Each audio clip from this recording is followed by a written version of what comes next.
Good day to you all. This video is a continuation of our study of Cambodia, the book. And in today's video, I will be taking you through the next 4 stories. And the subsequent 2 videos will then take us through to the end of the book. And in each case, I'll be showing you what's going on in the story and how it's connecting to the subtext. I'm doing this so as to prepare you for the essay I will be asking you to write on this book. And as we go through this video today and the next 2, the nature of that essay will become increasingly clear to you, crystal clear by the time you get to the end of the 3rd video. So as to give you the heads up now, though, let me tell you that I will be asking you to write on 3 stories of your choice. But you have to choose one story from the beginning of the book, one from the middle, and one from the end. So what I mean by that is you're going to need to choose one story from the 2 that I covered last time, including the ones today. So it's basically stories 1 to 6. I'm constituting the beginning of the book, so you're going to choose one of those 6 stories. You will then choose one of the stories I will cover in the next video, and you will then choose one of the stories that I will cover in the final video. So this is my sneaky way of getting you to watch all 3 of these videos. I'm saying that because I know that some of you, judging by some of your emails, are trying to get through this course without watching any of the videos. So good luck with that, right? Okay, now let's begin with story number 3, The Entrepreneur and God. And as I suggested last time, what I would do if I was you would be to have the book, even as I'm listening to the video, and then just follow with the page numbers, writing down your own notes and your own little sort of arrows and page numbers like that. That's what I would suggest you do. Okay, so I'm taking you now to page 37. And I'm here in the text, in the story, a third of the way down. The Romans hold political authority in the Eastern Mediterranean by virtue of their imperial military strength.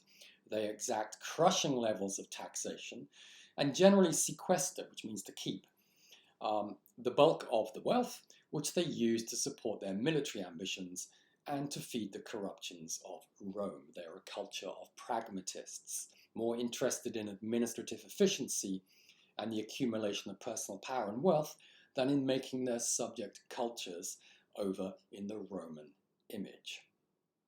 Okay, little arrow from there, please, and we're going to jump to page 51.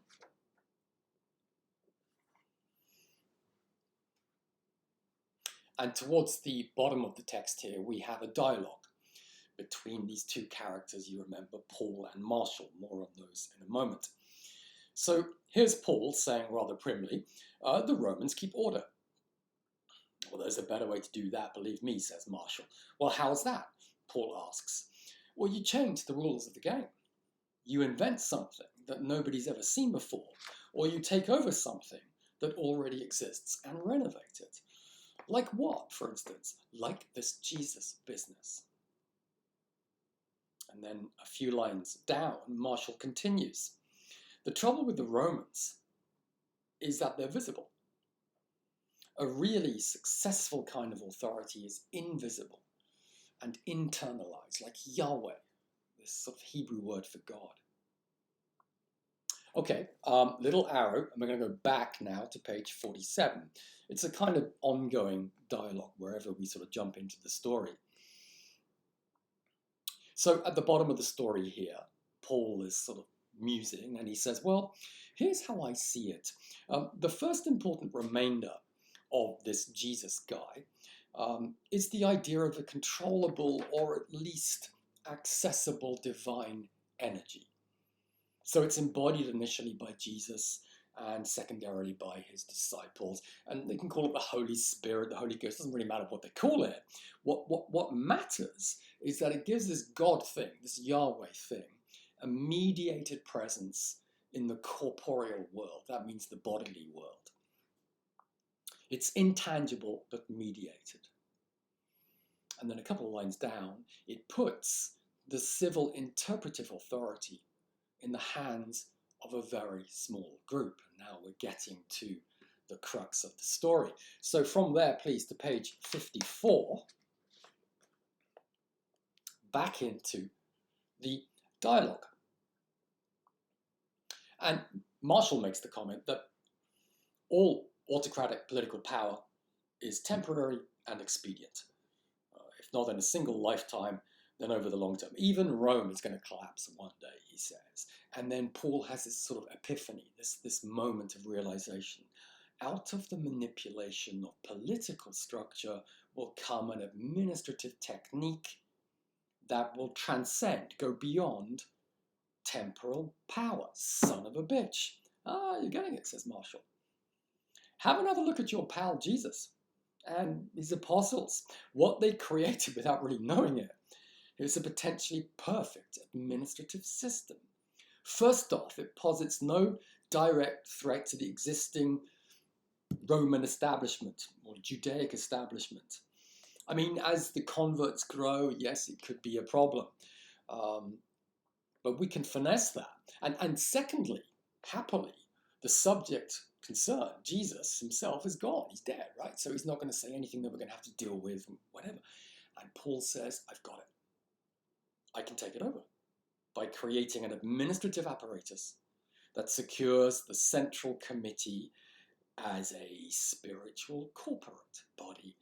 And then I can franchise out the conversions as McDonald's, because that's exactly what they're talking about here. You get it, right? It's the corporate brand, corporate image. You go in and you pay for your body of Christ and Coke, with onions on the side. I mean, that's the cynical concept here. So I guess if that's what this story is about, we need to ask ourselves why we have these two guys in this story. I think Paul is pretty obvious, the sort of founder of the Roman Church. We have a bit more on this if we go back to 34.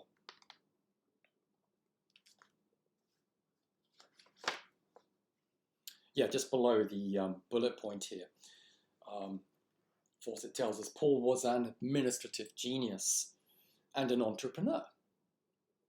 Yeah, he's an ancient Henry Ford or a Lee Iacocca in Abernus. I mean, in other words, he's like a modern-day management consultant. He's perfectly equipped intellectually to deal with this administrative creation and apparatus. So, okay, it's pretty clear who Paul is, but who the hell is Marshall? Marshall is not a name you'd expect to encounter in this ancient biblical world, is it? But it's quite clear to me who Marshall is, and perhaps it is to some of you too. It's a reference to Marshall McLuhan, a Canadian philosopher who did a lot of work on communications technology. So why don't we go back to the effectively the handouts that I posted a long time ago in this course. Let me bring it up for you on the screen. Here we are. So you can see that I've got these notes on the various figures who appear throughout, mostly the subtext. And here we have Marshall McLuhan.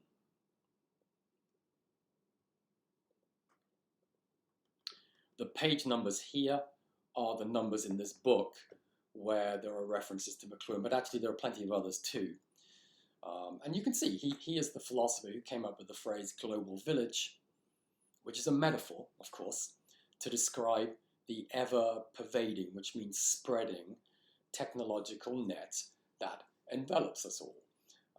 So writing as he was in the 60s and 70s, for him there was kind of emerging satellite technology, communications technology, and he was looking ahead. I mean, he envisioned, would you believe, the global internet as we have it today.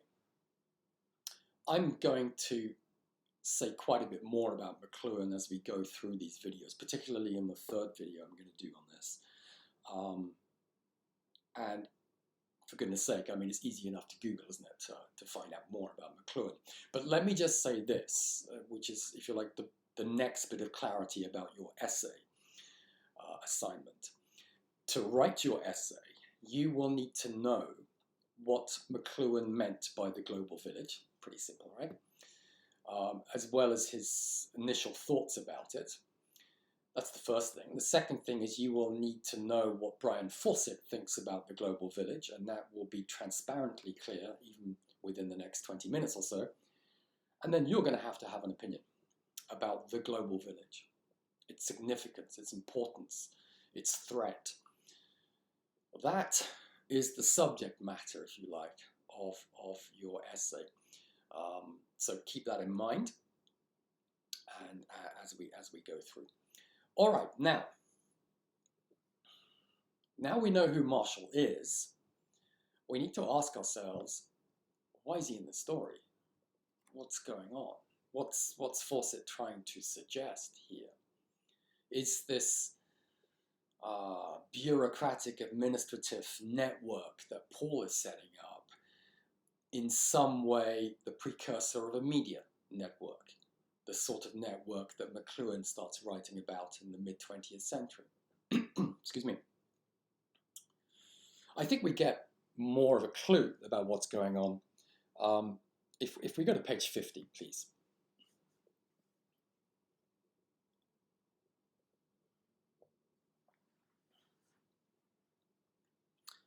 Just below the bullet point on page 50, Marshall opens his eyes and realizes that he's in a cave. He's been dragged inside this cave, and he's sitting there with Paul with their backs propped up against a stone, and there's a fire, and there are shadows flickering across the stained rock. So now, this is a clear allusion to a famous philosophical story. Some of you will immediately know what I'm referring to. But for those of you who don't, I'm referring to Plato's allegory of the cave. Plato died in 347 BC.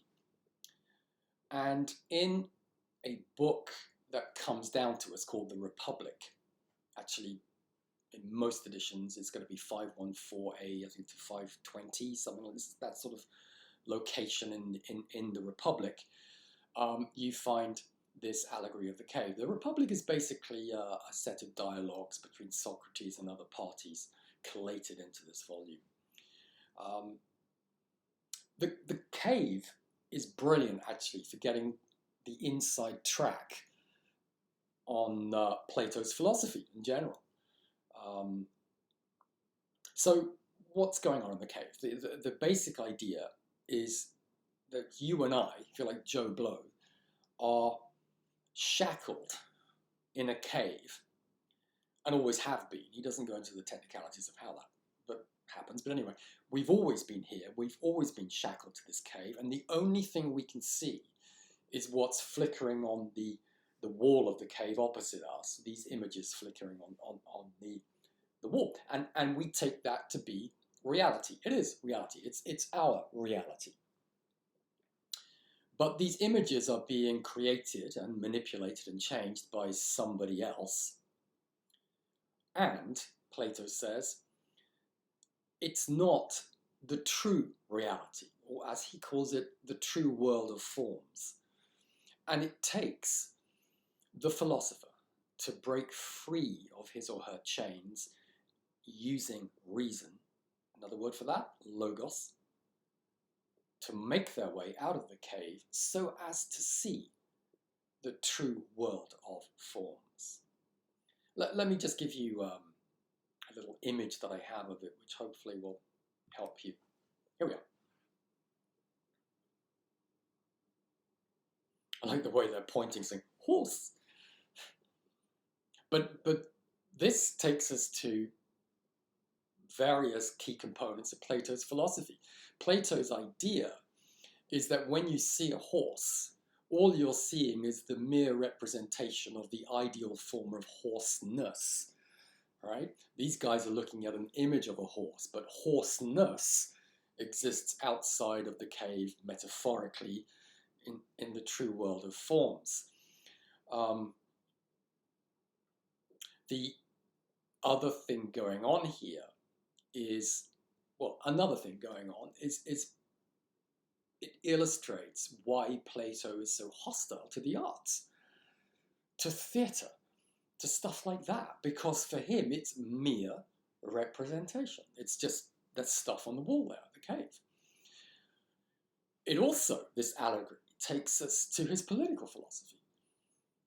Plato's view is that the polis, the city-state, should be governed by those special few individuals, the philosopher guardians, who, using their knowledge and their reason, have been able to see the true world of forms. But that, there's another way of describing them, isn't it? We can call them the elite. We can call them the elect. And that's what I think is going on in this story. I put it to you at least. What Fawcett is suggesting is that Paul and Marshall, which takes us from 2,500 years ago right up to date pretty much, are the guys manipulating the images. They're running the game. And it's you and I who are the poor schmucks, shackled there, just taking what we see as read and not realizing that there's something else going on behind all of this. It's also, I think, an injunction for us to use critical thinking and reason. It's critical thinking that makes us free. This is one of the core concepts of the book. It's one of my core concepts and beliefs. I suppose that's one of the reasons I teach this book, right? Okay, so let's just get rid of that. How do we connect to the subtext? Because we need to be doing that. If we're going to write on this story in our essay, we need to connect it to the subtext. Well, we can do that by going to page 173.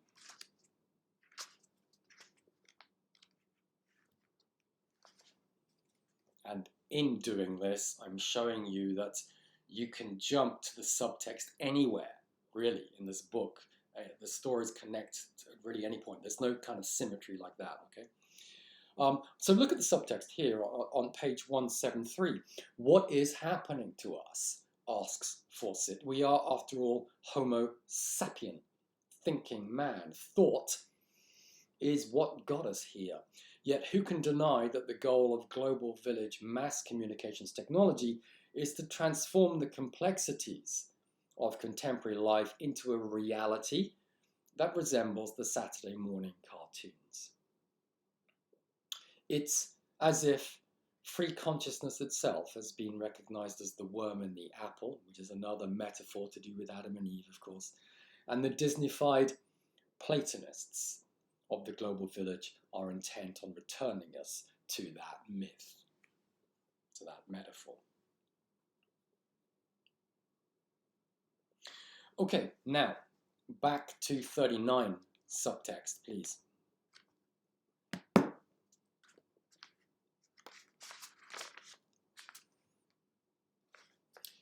This is where Fawcett asks us to imagine that we are peasants sitting in a church in somewhere in Western or Northern Europe in the 16th century. And the building around you is already several hundred years old, and it's constructed and decorated by local craftspeople. And as you look around at the walls and ceilings, you see painted depictions of your village's history, customs, and religious beliefs. And you understand what you're looking at. Page 41, what this building provides for you is a local measure of a larger cosmology. A cosmology is a worldview than the one you can see around you in your daily life. So the ostensible focus may be the Virgin Mary and the baby child Jesus, but you're aware that near the manger where she looks after her child is a farmer tilling his field, or a blacksmith working at a forge, things that you see every day in your village. And at the bottom here, at the center of this worldview, this cosmology, always is the rationale for human cooperation and physical labor. Actually, your church is a memory theatre. Let's remind ourselves of Fawcett's basic thesis. I gave this to you in the last video. His thesis is that elite groups gain and maintain power by doing two things. Number one, extinguishing individuality, and number two, extinguishing memory, or fashioning and creating a memory, or shall we call it a cosmology, that everybody buys into, so everybody's remembering the same thing in the same way. That's what Fawcett's getting at here. This church, these churches, these buildings are in that sense a memory theatre, to use a metaphor, right?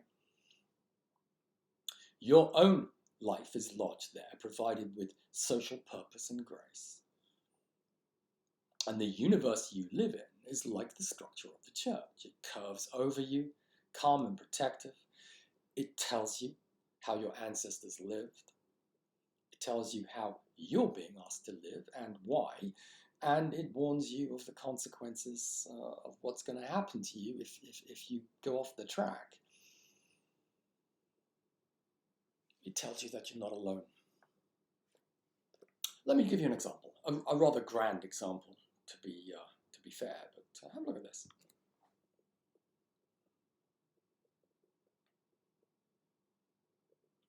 This is the astonishing roof of the Church of San Ignazio in Rome. It was painted by Andrea Pozzo, and I think it was finished in 1675. My goodness. There are 101 reasons to go to Rome. Put it on your bucket list, all right? Just make sure you get there before you die. It is incredible.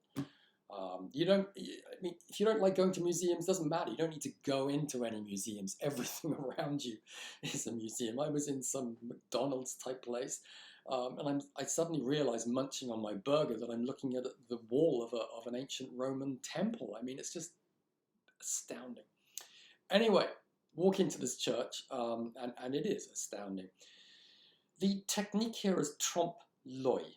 So the painting deceives the eye, and of course the deception here is the idea that the nave, the walls of the nave, this main part of the church, just continue upwards and upwards and upwards and upwards, up into the sky.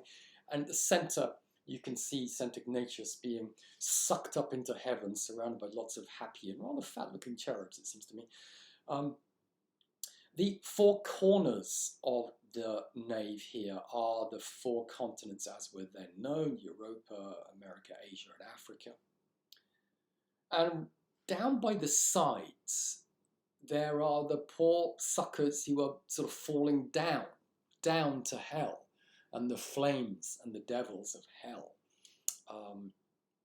I can give you a little detail here of that. Look at this.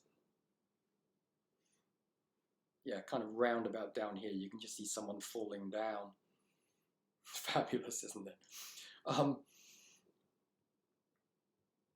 One of the reasons I'm showing this to you is because this operates, when you walk into the church, as a kind of physical, visceral metaphor, actually.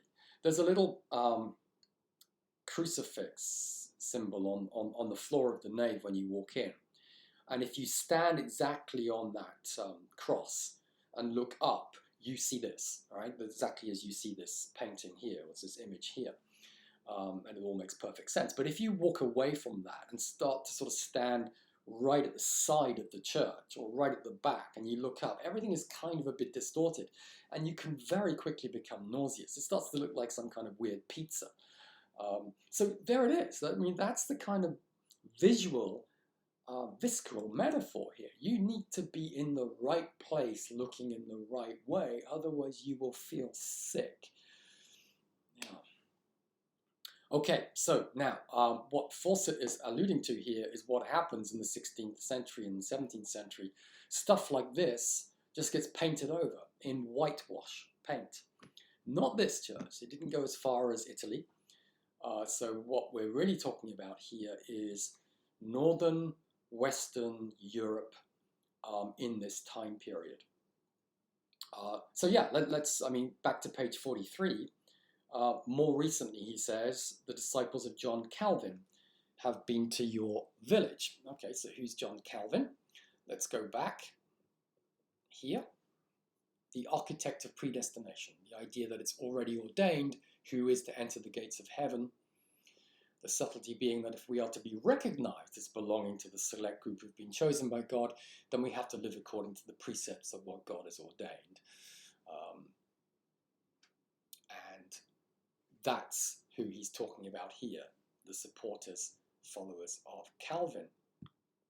So, they go into your village, they preach their chilly, confusing sermon, attacking the old order, the old Roman sort of Catholic approach to this, and accusing your Catholic Roman Church of idolatry, and threatening you with visions of a God much more angry and jealous.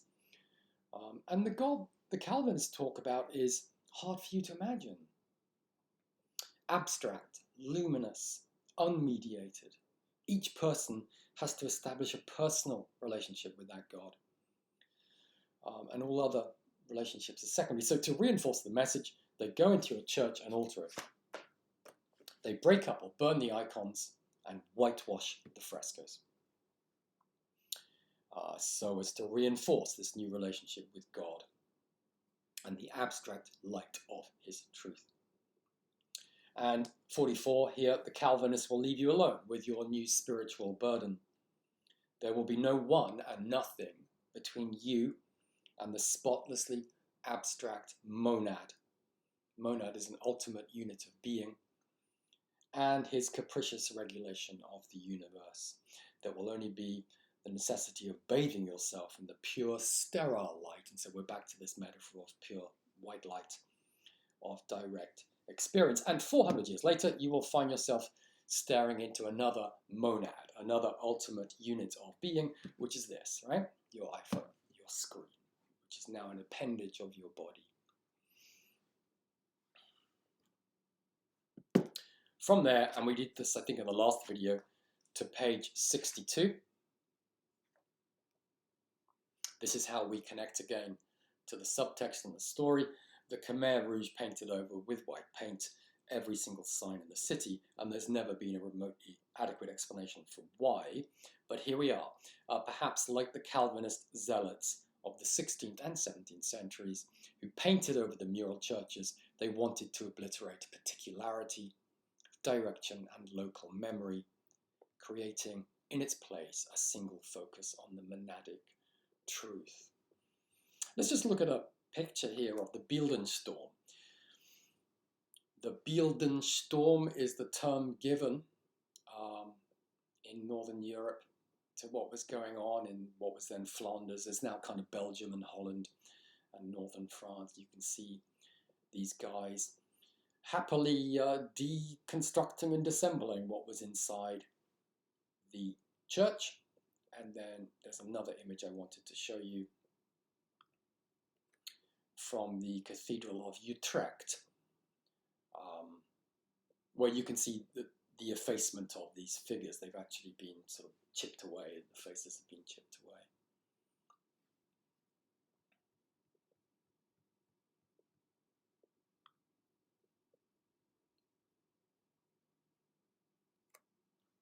So here we are on page 63. Fawcett's made this connection between the Beeldenstorm, what the Calvinists were doing in these churches, and the obliteration of particularity and local memory and individuality, and then he's jumped to the Khmer Rouge, doing the same thing in Phnom Penh in the 1970s. And at the bottom here, he says, I would like you, my readers, to consider that in a less direct and violent way, the global village is doing the same thing to us. It's taking away our individuality. Jump from there, please, to page 81, subtext.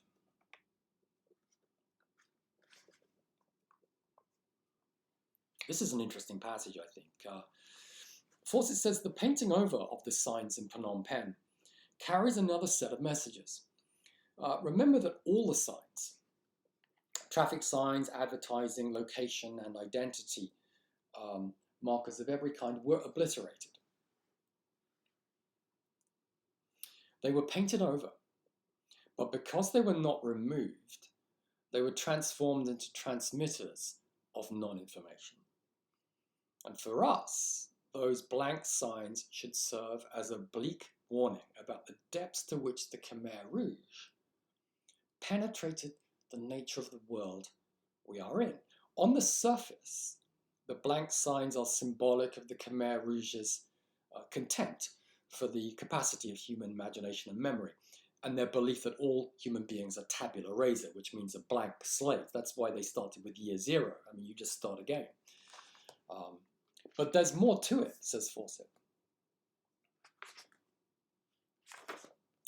One of the valid criticisms of all Marxist-Leninist governments is that they act out of essentially the same belief. Yet the particular symbols of Khmer Rouge barbarism seem to derive from the West rather than Marxist-Leninist world. Each painted over sign in Phnom Penh, each Chul Sleng, which is the prison, archival snapshot, reveals a secret and unacknowledged collusion with precisely those tendencies of the Western world they sought to wipe out. The medium without any message, or the technical process that undermines or destroys the identity of those it is intended to benefit.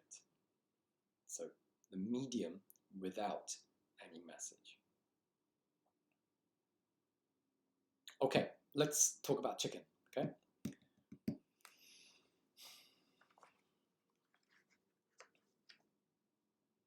A lot of my students write about this story. I think it's very accessible, probably one of the more accessible stories. And I'm not going to repeat the plot, nor should you. I mean, at university, right, that's a disaster. Don't do just plot description. We've read this stuff, right? So it's about analyzing what's going on. And yeah, I suppose chicken here operates as a kind of base metaphor, isn't it, for everything that is processed and manufactured for commercial purposes in that sense. Let's turn to page 58. So we've got this guy who's driving on the highway through this suburban landscape of shopping malls and everything. You know, we're very familiar with that drive, aren't we, all of us?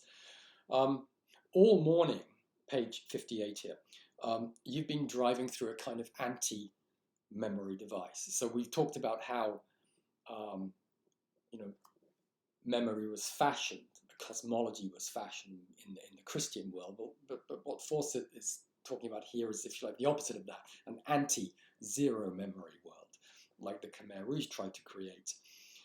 In the Middle Ages, they called memory devices theatres or churches, right?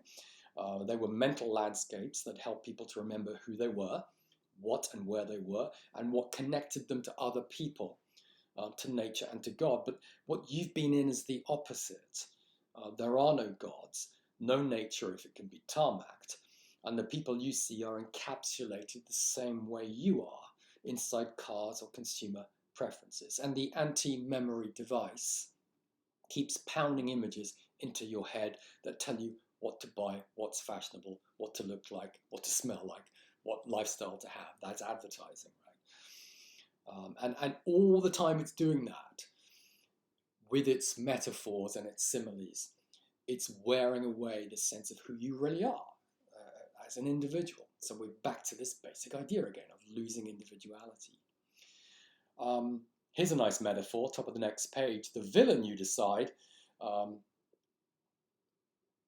is wraparound North America, this idea of sort of cellophane commercialism that encapsulates the globe. I remember a while ago, do you remember Lou Vega's Mambo No. 5? Yeah. I remember listening to that in the departure lounge at Heathrow Airport in London. And I don't know, 14, 15 hours later, I'm in the arrivals lounge, Buenos Aires airport. And what do you think I hear straight away? It's Mavro number 5. I go downtown, Buenos Aires, and everything's the same as London, right? I mean, it's the same shops selling the same things. I mean, the buskers were doing tango, which is great because I love tango, but apart from that, there was nothing local in particular. Now, you go out to the suburbs, the barrios, and you will start to see that which is local in particular. But I think this is his point. We've become, this is the wraparound. You're told, says Fawcett, that this is democracy, right? The new wave of democracy. Everybody gets to have the same variety of products. But isn't democracy supposed to be built on differences, he asks. The only things that you can share with your fellow citizens these days are consumer preferences.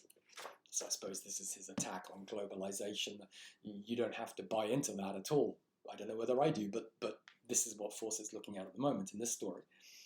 Top of the next page, experience is a two-way process. You affect what affects you. This is with an A and not an E. If you have an effect on something, you use an A, all right? Okay. That's how democracy is supposed to function. But if you try to affect your television or your Big Mac, it doesn't work. So you can only consume or refuse these things. Anti-democracy equals anti-memory. Okay, so we remember the guy. He stops, he goes into this fast food restaurant, he buys some chicken nuggets, whatever. Then he thinks, oh, I need to pee. So he goes into the restroom, and there's a guy standing there who's, trying to pee, and they stand next to each other. And I don't know, maybe you need to be a guy to fully get the humor of that, because you do. You stand next to each other. You never really look, right? But you are listening to what's going on, right? So there they are. The two of them just, they can't get it out, and so he goes back to his seat. It reminds me of it reminds me of something a student told me last year. He was from New Zealand, and he said that where he comes from, there's basically nothing but sheep, right? It's like sheep, hills, more sheep, and rugby players. It's just it, right? But there's a pub. And he said on Fridays at sort of 5 o'clock in the afternoon, they start happy hour. And happy hours actually can be much longer than an hour. It's half price beer until the first guy has to go to the washroom. I just think of all these guys, big burly rugby players trying to hold it in. And then eventually one of them goes, and then they all pile in, and then they don't talk to that guy for the rest of the night because he was the guy who broke happy hour. I just thought that was funny. And it reminds me of this story. So there he is. He goes back to his seat, and he has this kind of epiphany. And he just kind of takes a chicken nugget, just pushes it off the plate. Yeah, so that happens on page 67. But why? I mean, what is it about this guy that makes him do that?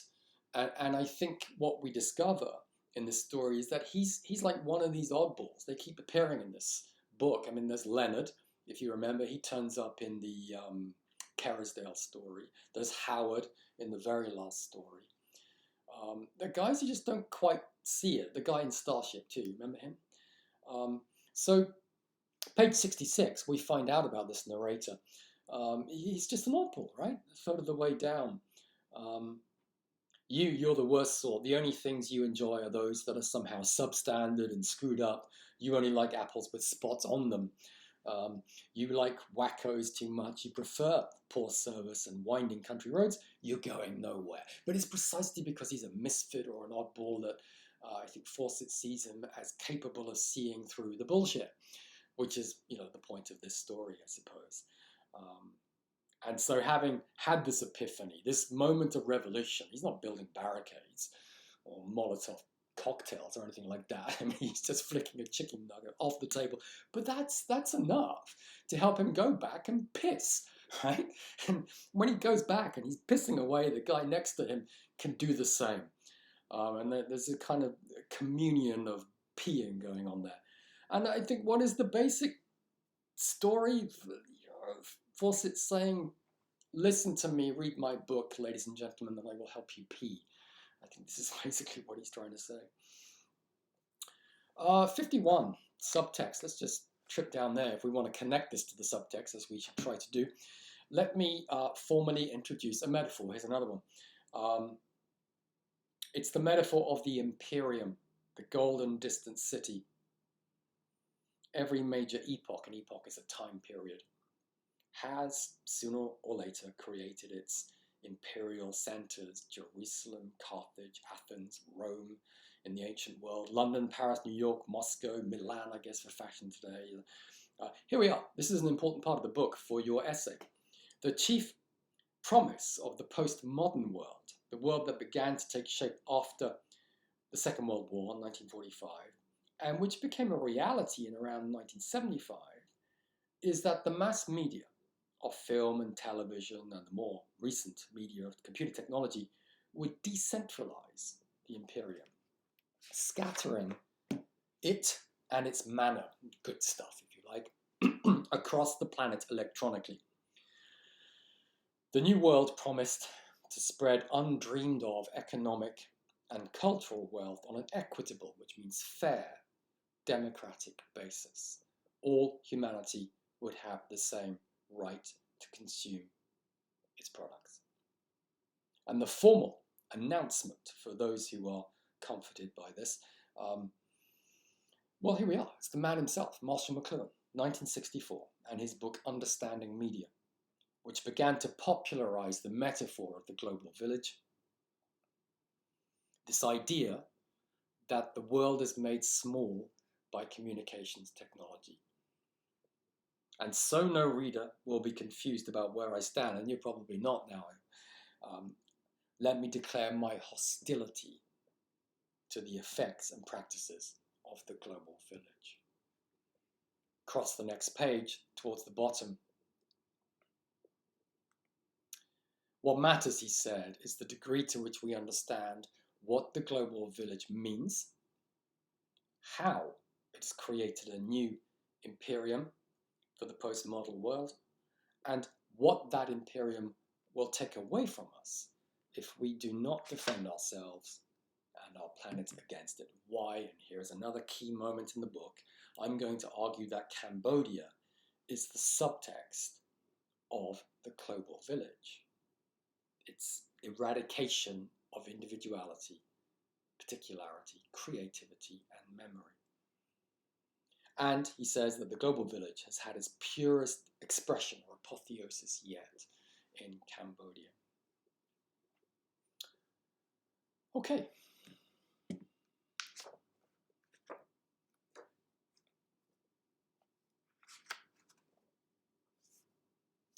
I want to turn now, please, to the Hinton body bag, the story of this train crash.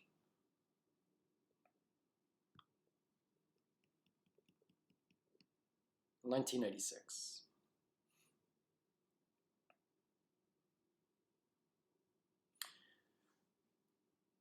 If we ask ourselves, how does this story communicate the basic thesis of the book? I think we sort of quickly arrive at the idea that the narrator here belongs to that media circus, right? He belongs to that, if you like, martial manipulation of the image's shadow flickering on the rock. I mean, this cameraman is part of that culture now, that manipulating culture, where news is packaged as entertainment to satisfy our appetites, to titillate us. But as ever, it helps to dig down in the metaphors that are at play here.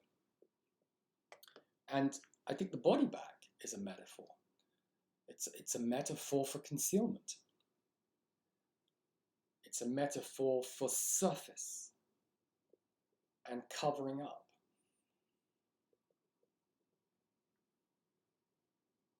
And if you remember the story, when they come out with the body bag, there's actually nothing inside it. It's just bricks, right? But that's enough to satisfy us. We see the bag. I am reminded of page 81 subtext that took you there about 10 minutes ago.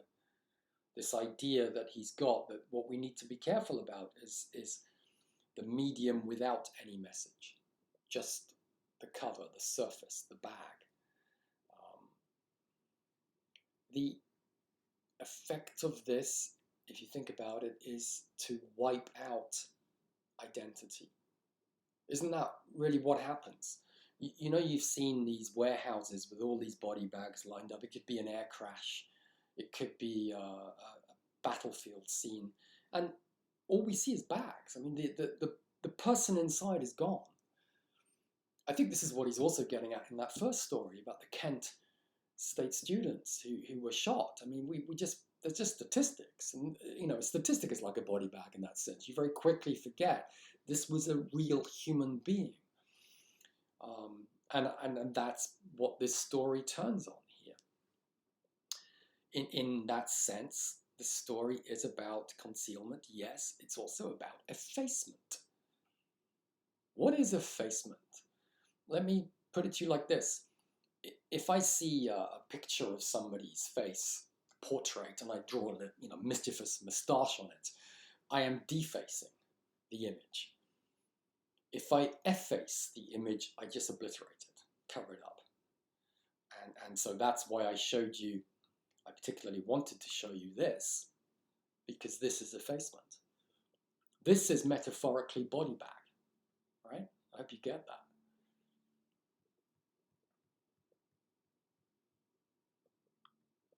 So how do we then connect that with Cambodia? I mean, that seems rather a challenging question, doesn't it? But I think we can do it if we go to page 80, subtext. Have a look at this. Yet another icon of Western technology the Khmer Rouge used was the disposable plastic bag. And these bags were presumably much the same as the ones we use in our supermarkets to purchase potatoes or whatever, and other perishables. The Khmer Rouge used them for executions. So the bags were pulled over the heads of victims, tightened around their necks, and held there until the victim suffocated. And the bodies were then disposed of, dumped into ditches and bomb craters, with the plastic bags still tied around their necks.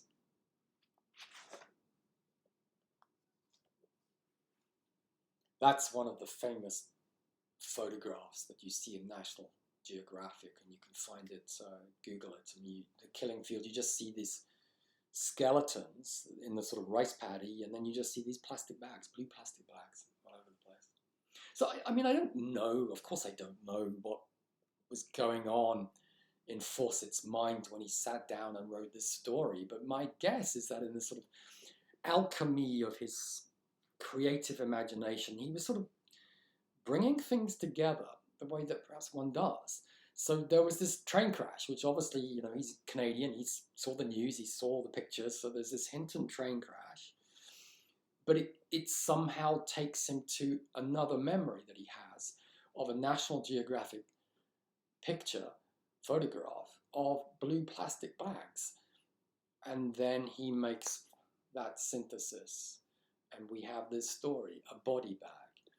And it goes, of course, to his central thesis, the idea that our individuality is being effaced for the purpose of a media manipulation machine.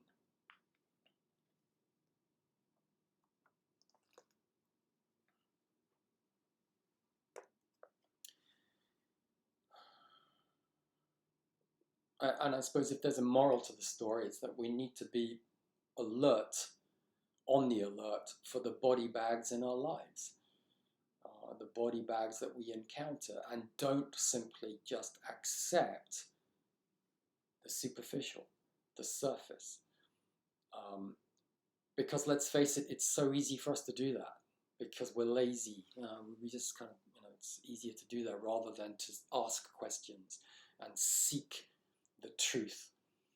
And isn't that a loaded word now? And that's why this story, for all it seems so superficial about a train crash and a cameraman, it's actually taking us to something really quite profound. What is arguably an epistemological crisis in our lives today. How do we discern the truth? Particularly when you have someone who continually talks about fake news. How do we find the truth? That problem, if you like, was kick-started with the invention of the photograph back in the 1830s. I'll talk more about this in the final video that we do on Cambodia. But if you think about it, the moment you create a photograph, you create that ability to tamper it, to alter it in the processing of it.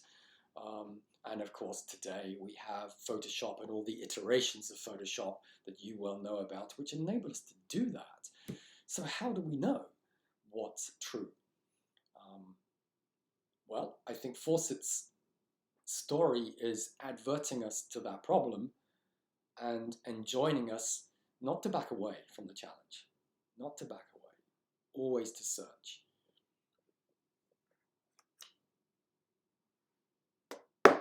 This final story today that I want to look at, Outside the Diamond, is perhaps a little simpler in a way. We have Reggie Jackson. I've got a picture of Reggie, so why don't I show you? There we are. There he is, the man himself. Quite a character. And you can, of course, Google and research as you wish. I suppose one question we should be asking ourselves is why Fawcett decided to write about this particular character. So, we need to address that. Outside the diamond. Does he mean a literal diamond? Well, in some sense, yes, he seems to be talking about a baseball diamond, but in another sense, this is obviously metaphoric. That diamond, perhaps, we can think of as an entertainment zone, and what is for Reggie Jackson, it seems, a safety zone. That's where he feels comfortable. But in a broader sense, I think this story goes back once again to Fawcett's basic idea. Forgive me for repeating it. Elite groups gain and maintain power by extinguishing individuality and particularity and memory. Here, it's about the loss of individuality created by that phenomenon we recognize as celebrity. And that's how this story connects to others, in particular Starship, when he's talking about Kennedy. So something seems to happen when people become celebrities, almost to the point of a loss of identity. Just off the top of my head, I'm thinking of Julia Roberts, excuse me, who once said, I think, sure, I'm worth $23 million for a movie because I can't be Julia Roberts anymore. So she's an intelligent woman, acutely aware of just what she's lost, having become this creature, this construct, right? The narrator captures this on page 78, where he says, "My essential existence is radically different from Jackson's, which is professional and public, a nexus of public observations." So Jackson is now a target. And when you think about the behavior of celebrities and how extraordinary it can be, I'm sure you've got your own stories. There's the Van Halen M&Ms, I think, which is to ensure that the contract was read properly. You hear stories about Mariah Carey, who demands a certain shade of pink tissue paper in the washroom. I don't know whether that's true. I don't know. You've got your own gossip stories, whether we believe them or not. It's part of the problem, right? But something does seem to happen to some of these people. And it seems to happen to to Reggie. I mean, think about Tom Cruise sitting in a restaurant, right?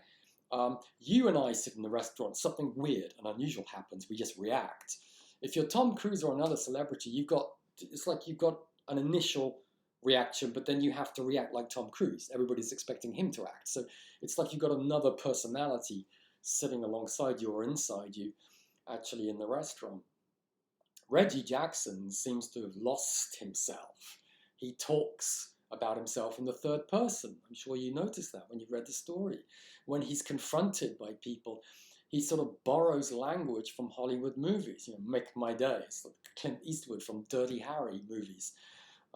It's probably before your day, but not before mine. So yeah, it's as though he's no longer able to separate out the Reggie who exists inside the baseball diamond, this entertainment construct, and the Reggie who began, who he was.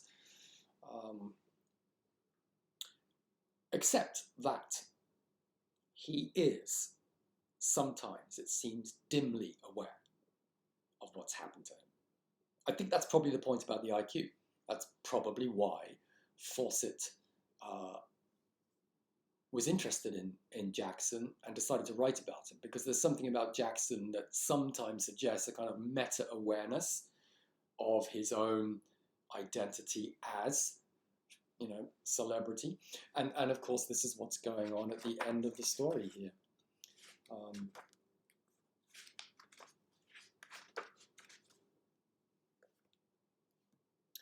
Final page here, so 91.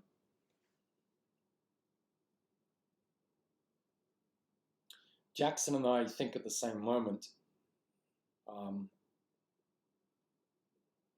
but I wonder, how real were you to those mangy punks this morning, Reggie Jackson? It's almost as though we have a blurring of identity here, sort of slipping in and out of the narrative plane between the narrator to Reggie himself. Jackson's head snaps up and he looks out of the window. Nothing there. No one. An absurd thought rattles through Jackson's brain, one that he rejects instantly, then recalls. He turns it over and over like an alien egg that hatches, rebuilds its shell, then begins to hatch again. There's something else going on here. Reggie thinks to himself, maybe this is not happening to me. Maybe somewhere far away, someone else is making all this up. And I'm not thinking what I'm thinking at all. I'm just some character who's been written about in a book by a guy called Brian Fawcett. You get it? But what does he do next? He puts the thought away. The Angels are playing the Astros this afternoon. Wow, that's real. So it's like he jumps back into the safety zone, the baseball diamond.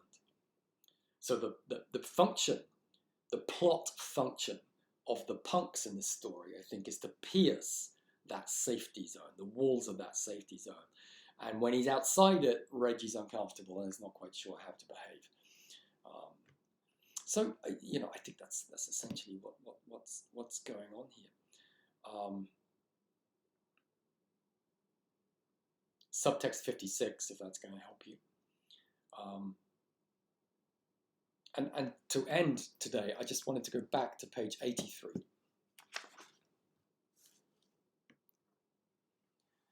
There's quite an interesting moment in the story here. So Jackson is challenged by these punks, and he says towards the bottom of the story, I'm waiting, he said, make my day. I'm the celebrity hero here. By now, some people in the parking lot are aware of the confrontation. None of them comes close enough to interfere. Trouble is trouble. And no one here wants to be an official witness. They're interested, but only abstractly, like it's the news on television. A celebrity event in the making. The kind they see on their sets every day. Perhaps they believe that somewhere, invisible to them, the omniscient cameras are rolling. So they stay near their cars, frozen, keeping their distance, even those who are baseball fans and know Reggie Jackson is involved. If it goes big, they can watch it later on at home or in their hotel rooms, where it will be more secure and real to them. You know, I was reading this and it reminded me of something that happened quite some time ago when I was working in London, in the UK. So I used to walk home. It's kind of working just behind Oxford Street, sort of Mayfair area, and then I walked down to Bond Street, and sometimes I would cut through and go through Leicester Square, where they have the Odeon Theatre there. So anyway, I did that one night. It was dark, and I just saw these flashing lights by the theatre, so I kind of wandered across. It turned out it was Sandra Bullock. He was standing on the steps, and then there were some railings, and a load of fans and photographers, or whatever, sort of looking at. But you know how they were looking at her? They were looking at her like that. And I guess it must have been the first time I'd ever really seen that as a sort of phenomenon. And I found it interesting and a little bit shocking. And I think this is what Fawcett's getting at here. The idea that there's a danger in experiencing the world through the screen. The danger is that we become non-participant, mere spectators, even voyeurs. You know, there's a link from this story to Huxley, because arguably that is the Huxleyites, just lapping up the images on the stained rock in front of them and not seeking anything beyond that, mere titillation. By the way, that's why I do not let students in the classroom use these things, or even laptops. And at the beginning of the course, I think my students think I'm just a complete wanker and just making their lives difficult. At the end of the course, by the time we get to this story, at least some of them, I'm pleased to say, start to understand why I do that. These are brilliant, don't get me wrong, I love it. I mean, it is fantastic technology, of course it is. But there are issues and perhaps problems. And that's what this book is asking us to consider. All right, enough for today. Yeah, so next video, I'll be talking about the next 4 stories. And we'll meet up again then, okay? Bye for now.